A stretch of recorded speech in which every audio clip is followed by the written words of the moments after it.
Yeah, this declaration states, I am, with this book, a game changer, a mountain mover, a Bible believer, and a kingdom builder. I am, with this book, a weapon of mass production, and I will be who God has called me to be. I said I will be who God has called me to be. Now, if you believe that, give the Lord a shout of praise. Yeah. Yeah, lift that up.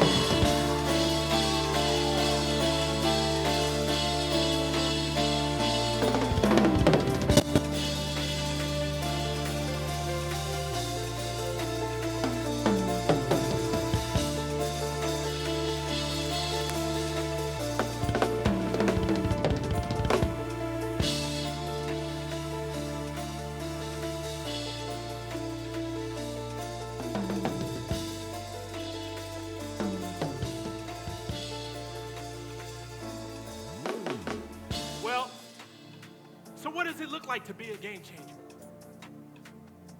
What does it look like to be a mountain mover and a kingdom builder? What does it look like to be a weapon of mass production and walk in who God has called you to be? Out of all the examples we have in this word, if we could take a microscope and look into the life of somebody who lived well over 2,000 years ago, could the impact of this person that they had back then still have relevant impact on us today? Today we're going to find out. If you're ready to dive in and see if this person has impact, somebody shout at me, impact. Somebody shout at me, impact. Well, Jonah, throw up the clue. This may not make sense right now, right? It's just a shield with a sword, a robe, a present, no woman playing a tambourine. Giving you context, last month we began talking about a young man. This young man was an Israelite, and his family lived in Bethlehem. Where they live? I'm a pastor that likes to pull on your retention as well as your intellect. So I can assure you, with the amount of time that I am allotted, I'm not going to fill your ears with fluff. Every detail that comes from this pulpit has purpose. If you're with me, say I'm with you. Okay, we began talking about a young man last month. This young man was an Israelite, and his family lived in Bethlehem. His primary job was shepherding his father's sheep. His father, Jesse, had 8 sons. How many sons? 8. And this young man was the youngest of the 8. If you got it, say, I got it. Retention's in the room. While this young man was shepherding his father's sheep, God had been using another man by the name of Samuel to anoint and appoint people into position. Samuel anointed a man named Saul. What's his name? Samuel anointed a man named Saul to be king, and long story short, Saul fumbled the bag. Saul was given 3 instructions. How many? 3. He was given 3 instructions by Samuel to abide by in order to remain king. And he didn't fail the first instruction. He didn't just fail the second instruction. He failed all 3. He disobeyed all 3 instructions. Giving you deeper context as we move forward, because this is going to play a part in the series. Saul was self-centered. He was full of himself. Saul was all for self-gratification and bringing awareness to himself. Saul was all for letting the world know about his greatness and why he needed to be at the top. Now, need I remind you, church, this is taking place over 2,000 years ago, and yet somehow, some of us today know or have encountered somebody who is a Saul. I've come out here to tell you, if you stick around throughout this series, you might just find out how to handle a Saul if you come in close proximity with one. So back to the point. Saul fumbled the bag. Samuel went to Saul. He was tasked with a job. The Lord came to Samuel and said, Saul not cutting it. I got somebody else in mind. He said, I need you to go to Saul, and I need you to bring bad news. Samuel went to Saul, and he informed him that he would no longer be king because he forfeited his position due to disobedience. Saul begged and he pleaded, but how many of you know if you're given an instruction and you disobey instruction, you have to suffer the consequence from not obeying instruction. Saul begged and he pleaded, but it was too late. So because Saul forfeited his kingly position, Samuel was now on the hunt for a new king. He was sent to Bethlehem. Where? Where? Oh, okay. We've been talking about Bethlehem for the last month, and every time I say, oh, okay, because there's a point. He was sent to Bethlehem to anoint the next king in 1 Samuel chapter 16. Samuel has now been sent and introduced to a man named Jesse. Samuel tries to anoint the first 7 of Jesse's sons, and nothing happens. He's trying to pour the oil. He's like, I know God sent me here. Son 1, nothing. Son 2, nothing. Son 3, nothing. Son 4, nothing. Son 5, nothing. Son 6, nothing. Son 7, nothing. Finally, he said, man, is this all the sons you got? You got too many sons. Jesse said, I got another one out. He's out in the field. He said, go and get him. We're not going to sit down until you get here.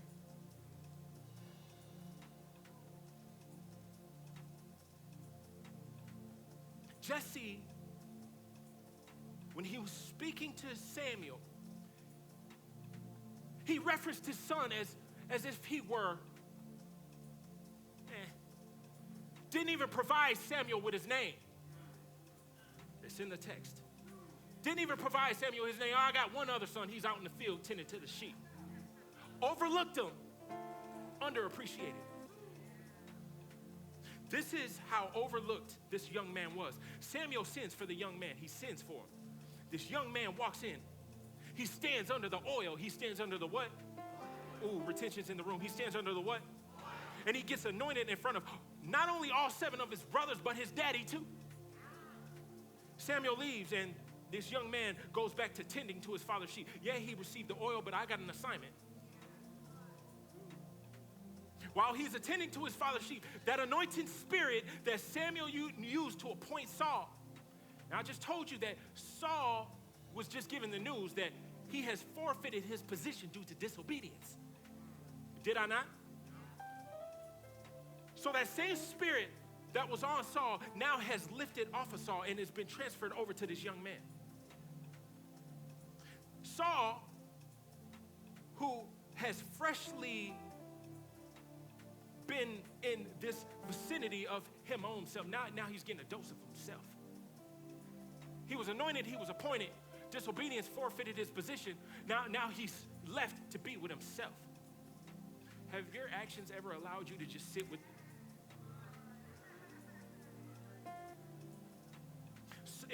The text says Saul was tormented by a spirit every single day.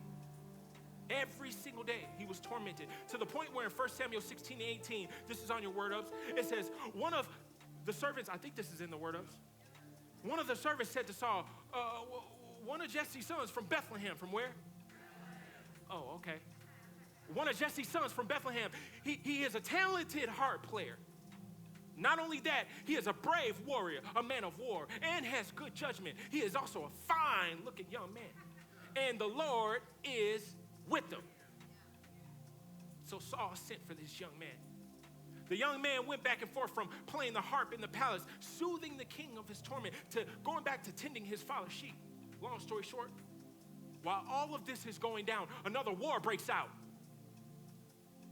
He's tending to his father's sheep while going to play the harp for the king who's dealing with torment. In the midst of going back and forth, a war breaks out. Breaks out between the Israelites and the Philistines. This time, a giant who stands over 9 foot tall shows up to represent the Philistines in battle. He requests a fight. He requests a one-on-one. Whoever wanted can come get it. One-on-one, mano-y-mano. He said, any representation you sent from the Israelite camp, I'm ready. He did this for 40 days. He went out This giant taunted the Israelites, and nobody stood up to him until one day somebody shouted, day 41. I've come by here to tell somebody, you are somebody's day 41. That was for the eagles in the room. You are somebody's day 41. This young man shows up on day 41. He walks up to King Saul and he asks to take on this giant by the name of Goliath.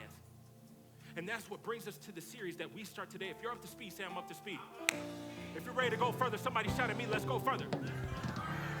Well, in your word of 1 Samuel 17:55, it says, as Saul watched David, what's his name? As he watched him go out to fight the Philistine, he asked Abner, the commander of his army, he said, Abner, whose son is this young man? Abner declared, he said, I really don't know.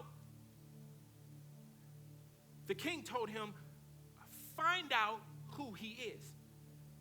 As soon as David returned from killing Goliath, Abner brought him to Saul with the Philistine's head still in his hand. I said, that's nasty.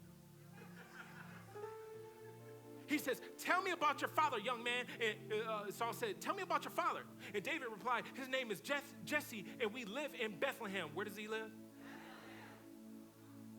Oh, okay. Now, church, immediately when I read verses 55 through 58, I had to stop.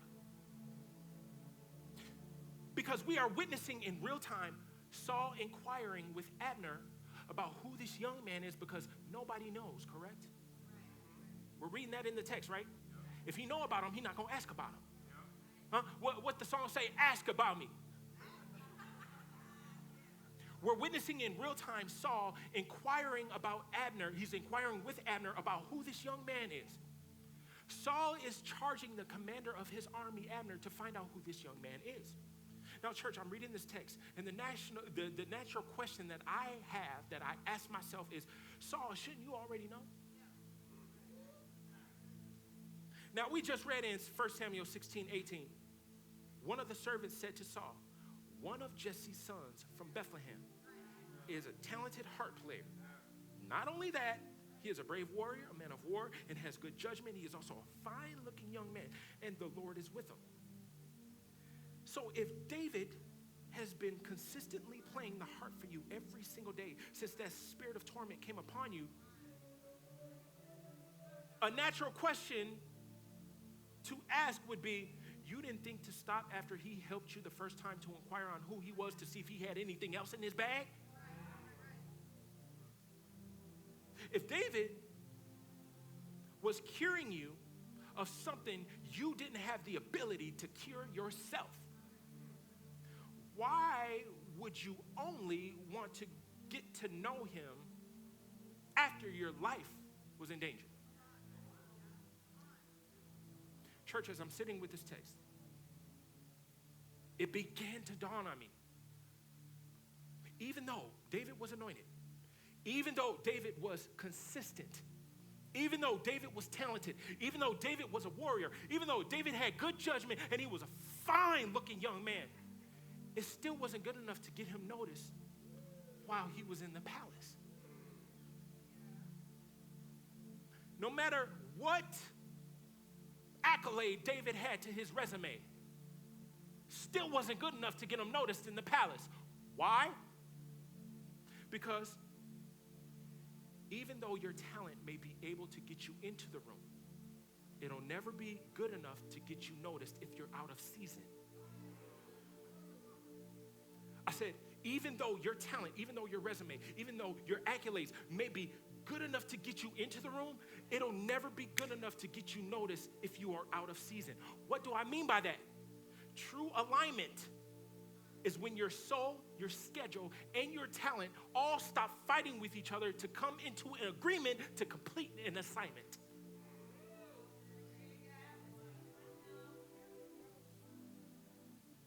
True alignment is when your soul, your schedule, and your talent all stop fighting with each other to come into agreement to complete an assignment. See, David's talent and his schedule was in the room with Saul every day playing that harp. but his soul wasn't pulling on him like it did for Goliath. People always fault Saul for not noticing David in the palace. But the longer I'm sitting with this text, I'm realizing David was just there on assignment. He was just there to do a job. His effort came by way of request. There wasn't something in the room pulling on his purpose to go out and slay Goliath. His talent was needed to soothe the king with his heart. A demand was there, just not the demand pulling on his purpose because his soul hadn't aligned with his schedule and his talent. If you're with me, say I'm with you. Now again, how does all of this, a story taking place over 2,000 years ago, have any impact on us today? Church, sometimes God will let you serve beneath your skill set.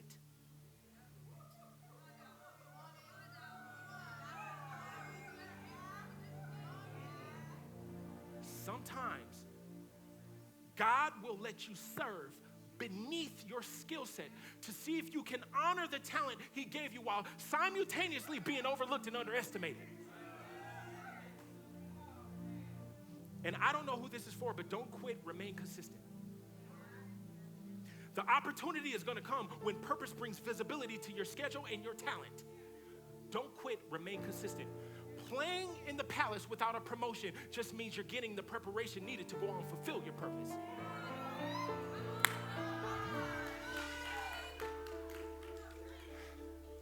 Playing in the palace without a promotion just means you are getting the preparation needed to go out and fulfill your purpose. See, your talent and favor can get you in the door, but timing is what decides when they see you.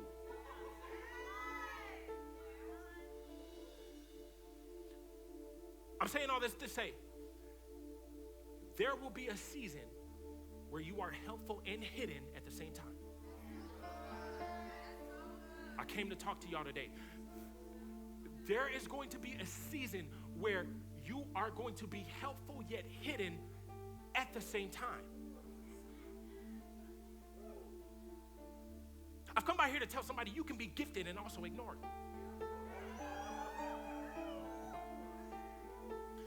You can be present and still be unseen.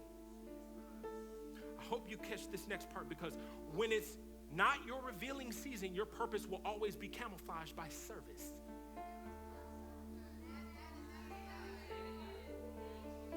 When it is not your revealing season, your purpose will always be camouflaged by service. Saul didn't even recognize who David was. He was in his presence every single day. The anointing was in the room with him. It was familiar. He just couldn't identify it because it was no longer his. Saul didn't recognize who David was in his presence because God didn't permit him to. How many of you know that when God's hand is on you, he controls who's able to see it? When God's hand is on you, he controls who is able to see it. Not only that, he will also blind the wrong people to your potential in order to protect your gift.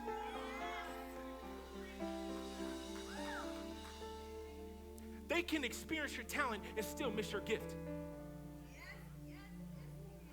Hope you caught it. They can experience your talent and still miss your gift. I can't tell you how many times I sat in bars playing drums, pouring my heart out, and people walk by like, oh, here's $1. Experiencing the oil, experiencing the fruit, yet it's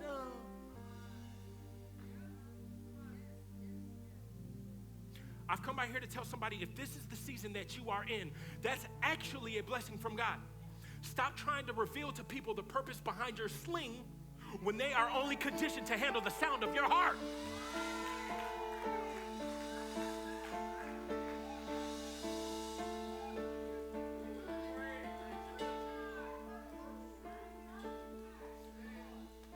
Stop trying to reveal to people the purpose behind the sling when they are only conditioned to handle the sound of your harp. And maybe that's why some of us are feeling the tension right now. Because your talent has been noticed by people. Maybe this is why you're feeling the tension right now, because your accolades have reached the desk of the person that you thought was there to elevate you to the next level. Maybe that's why some of us are feeling the tension right now, because your talent has been noticed by men, but your identity has still been hidden by God. You've been anointed, but yet not announced. You've been anointed, but not yet announced. You've been anointed. You know you different. You've been different ever since you was a kid. That's why you had the hell you had growing up. You've always been different.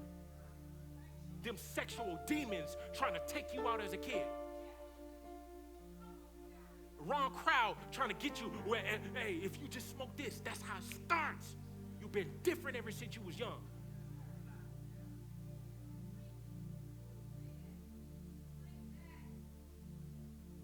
You've been anointed, but not yet announced. You've been useful, but not yet unveiled. You've been faithful in somebody else's palace, but you realize heaven is taking its time in preparing your own.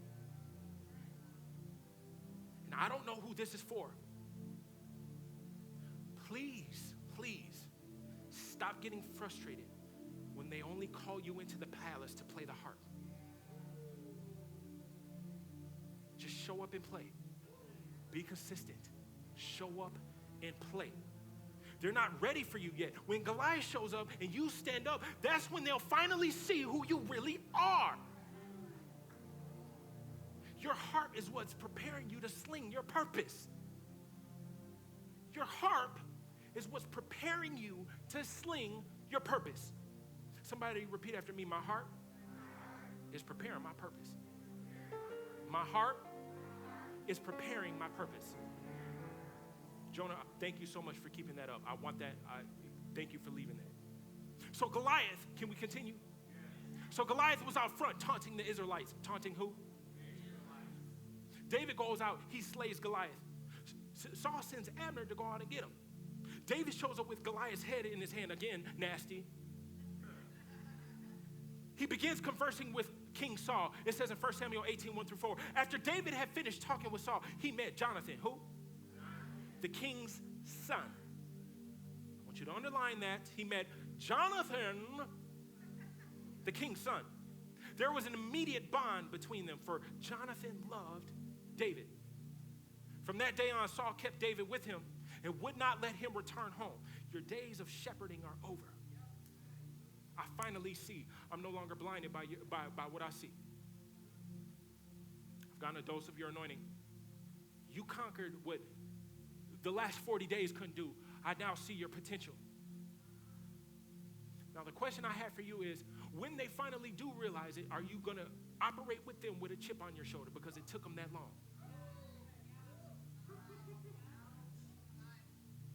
It says, from that day on, Saul kept David with him and wouldn't let him return home. And Jonathan made a solemn pact with David because he loved him as he loved himself. Jonathan sealed the pact by taking off his robe and giving it to David, together with his tunic, his sword, his bow, and his belt. I want you to underline sword.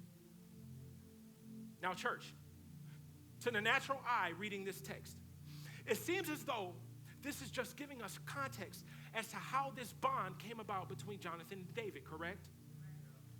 But as I begin to dissect this text, there's something in the text that's not written in the text that's begging for us to uncover within the text. If you're ready, say I'm ready. Giving you context. So this most recent war between the Philistines versus the Israelites, it wasn't the first war between the two. If you got it, say I got it. The Israelites and the Philistines had a history of going at it with one another. With that being said, this was the first war in text where Goliath is present. If you got it, say I got it. The Philistines always had the upper hand against the Israelites. The Philistines got to a point of victory where they had completely disarmed the Israelites. They had even controlled the blacksmithing. What does this mean? It means Israel couldn't even make swords or spears for themselves. 1 Samuel 13, 19 through 21, if you're looking for a reference. 1 Samuel 13, 19 through 21. Israel could not even make swords or spears for themselves because the Philistines had control over it all. If you got it, say I got it. The Israelites were they were mostly farmers, so this means when it comes to war, they were vastly under-equipped. It says in 1 Samuel 13, 22, so on the day of the battle, none of the people of Israel had a sword or a spear, except for Saul and Jonathan. Now, we just found out that Israel was disarmed, did we not? Yeah. We just found out that the Philistines controlled the blacksmithing, did we not? Yeah. The only two people in the Israelite army that had swords was King Saul and his son. None of the people in Israel had a sword or spear except for Saul and who? Here's why this moment between Jonathan and David is so important. It's one of the biggest hidden gems in the Bible, and yet it isn't talked about enough. Today we uncover it. So we just read Jonathan and Saul had spears. We just read that Jonathan loved David as he loved himself. We just read that Jonathan took off his robe, his tunic, his bow, his belt, and his sword. Did we not? This is important because in ancient times, church, when two men made a covenant was a binding agreement that was stronger than a contract back then. When you made a covenant, it was any legal document. This is stronger than that. They often exchanged garments and weapons. If you're with me, say I'm with you. Okay, so do you remember when I said earlier in the message that Samuel went to Saul and said, you will no longer be the king because you disobeyed the 3 orders that God gave me to give to you? If you remember, say I remember. Okay, the throne, when Saul steps down, it rightfully goes to his son. If you're tracking, say I'm tracking. Okay, church, this is where it turns from a simple friendship to a destiny alignment. The robe Jonathan gave David represented his rank, his identity, and all of his inheritance. If you're tracking, say I'm tracking. So by Jonathan, who's the royal crown prince, by Jonathan giving David his royal robe, Jonathan was symbolically transferring his entire right to the throne by recognizing David as being the heir to the throne by his divine anointing. This moment right here, church, is the covenant exchange of identity and position from Jonathan to David. This act wasn't just a casual act of generosity because Jonathan found his best friend. If you're tracking, say I'm tracking. This was Jonathan's declaration to David. It was his declaration to David's divine assignment. Jonathan was saying in this moment, I am with you as if your destiny was my own. It was a symbol of unwavering loyalty and friendship. A bond that was stronger than a contract. The robe, the sword, the bow, and the belt represented everything that covered him in all of his royalty, his honor, and his seat at the head table. Jonathan is saying, what represented me, what protected me, is now what represents and protects you. And as I begin to sit with the power of friendship, I'm reminded of a story. Story between 2 young men who grew up in the hood. Best friends. One grew up, they stayed connected all the way as far as they could, and then they eventually branched off. But they still kept in contact. They were still good friends.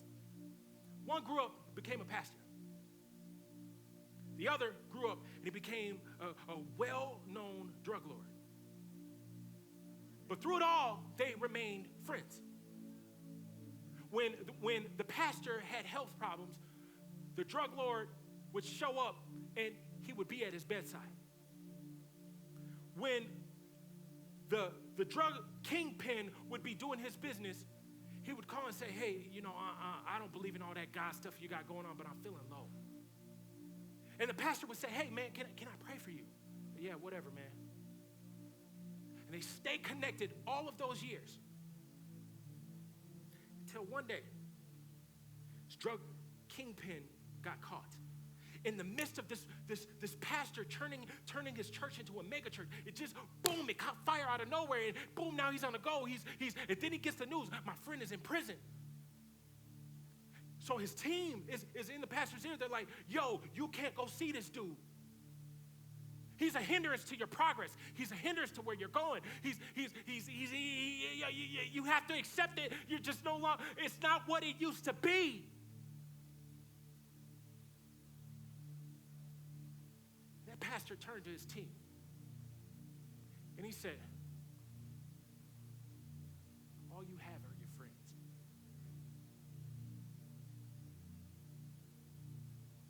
He went to go see that man. That man caught pneumonia while he was in prison. And this pastor said, hey, man, I've loved you for as long as I can remember. What do you have to lose? He said, it's funny that you showed up here. He goes, I think I'm ready to give your God a try. That pastor led this man to Christ. He died in prison. He led this man to Christ. He went back to his team. He said, had I taken your advice, his blood would have been on your hands. All you have are your friends. All you have. So as I begin to sit with the thought of true friendship, reminded me of Proverbs 27:6. Wounds from a sincere friend are better than many kisses from an enemy. Proverbs 27:6.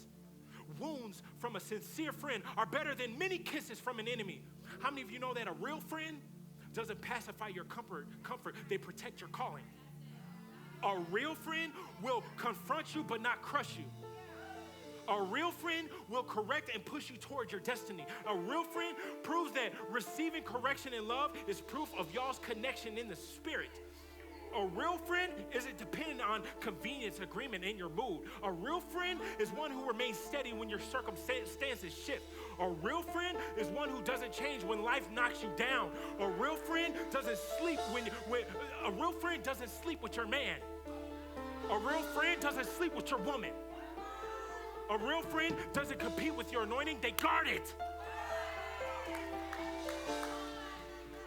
A real friend, they challenge your thinking and elevate your spirit. They awaken your purpose. A real friend, their presence doesn't drain you, their presence revives you. A real friend brings peace when they show up, not peace when they leave. A real friend are sent by God to hold you up when everybody else is trying to tear you down.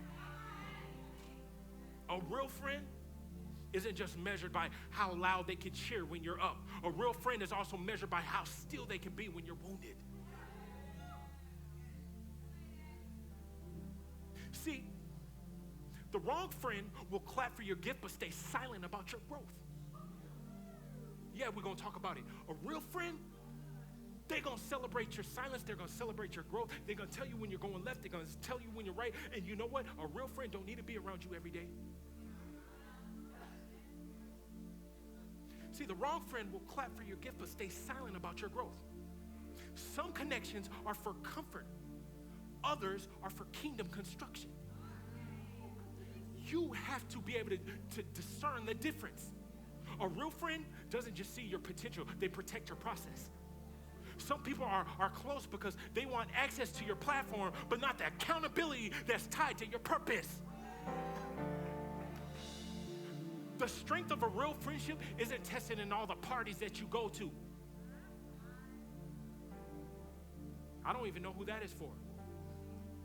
If they're only hitting you up because they want to go out and kick it. A real friend will help you endure the pressure together. A real friend, no matter how bad it gets, will never expose your struggle. They'll intercede on your behalf.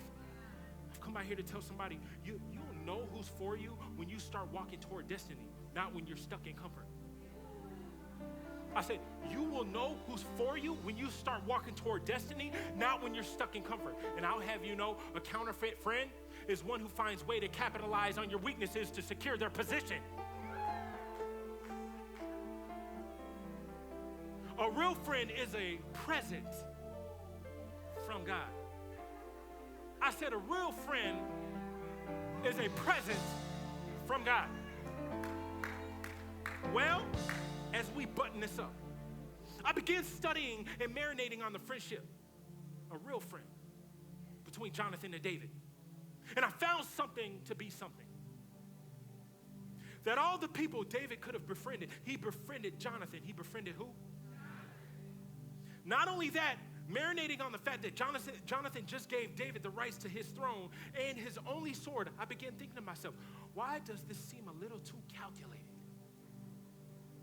This just seems a little too precise.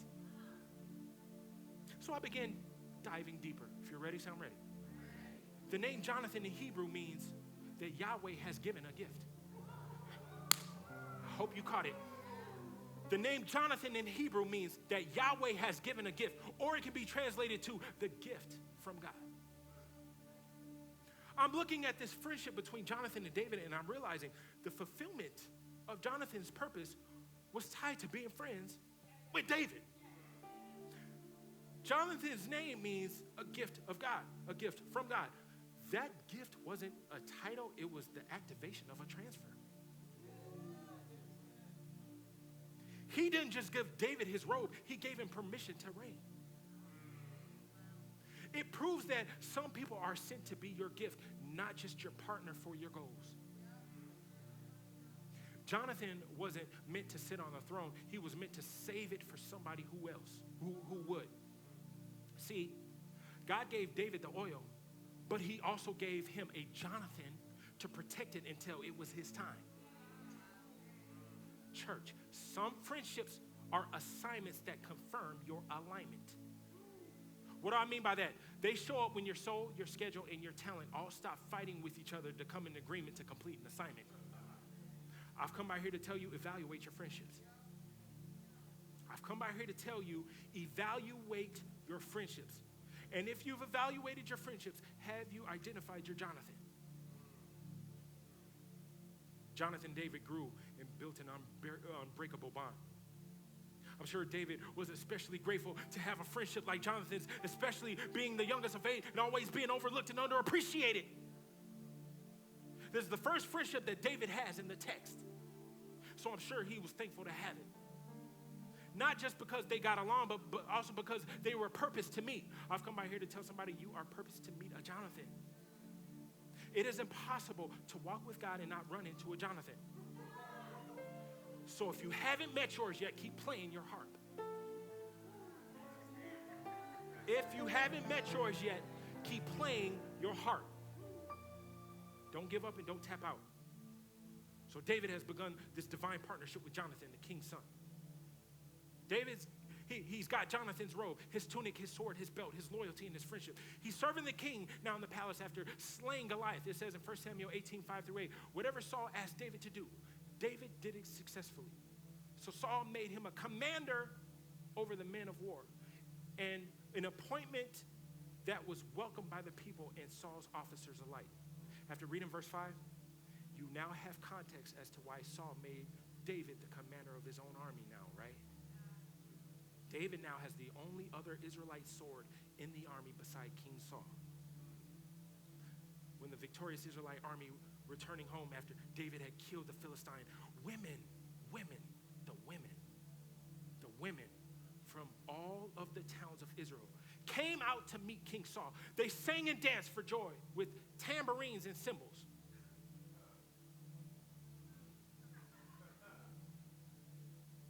And they sang, Saul has killed his thousands, and David his 10,000s. Saul has killed his thousands, and David his 10,000s. Saul has killed his thousands, and David his 10,000. It was a party. Saul has killed his thousands. David his 10,000. Verse 8, this made Saul angry. They had some sauce with it.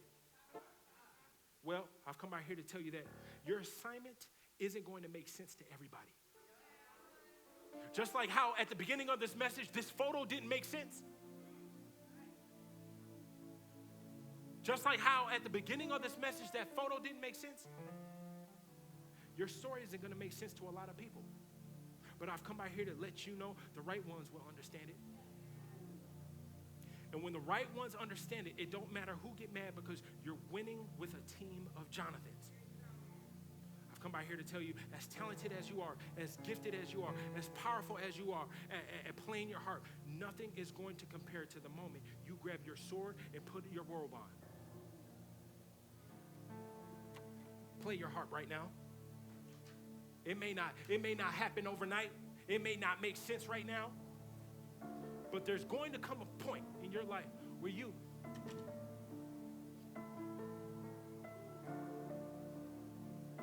says he grabbed his sword, grabbed his robe, begin to walk different, look different, talk different. That anointing gonna make you be different. Because once you suit up, Saul gonna ask Abner about you. Y'all didn't catch it? I said, once you suit up, once you put your robe on, once you start walking around with your sword, Saul gonna ask Abner about you. Once you suit up, you're gonna slay your Goliath. Once you suit up, Jonathan comes in the picture. Once you suit up, the robe is provided. Once you suit up, the sword is provided. Once you suit up, partnership comes into play. Once you suit up, protection goes out in front of you. Once you suit up, provision surrounds you. Once you suit up, the assignment becomes clear. Once you suit up, every weapon formed to get you won't prosper. Once you suit up, victory enters the chat. Somebody shout, I'm suiting up. Somebody shout at me, I'm suiting up. I've come out here to tell somebody something's about to shift. Something's about to shift in your finances. Something is about to shift in your friendships. Something is about to shift in your partnerships. Something is about to shift in your faith, your family, your health. Something is about to shift in your algorithm on Instagram. Something's about to shift in your algorithm on Facebook, on TikTok. Something is about to shift. Somebody say it's shifted. Woo! Well, the text says Saul became very angry. He became very angry. He became what? Somebody shout, then what happened next? You'll find out next week. Stand with me, church.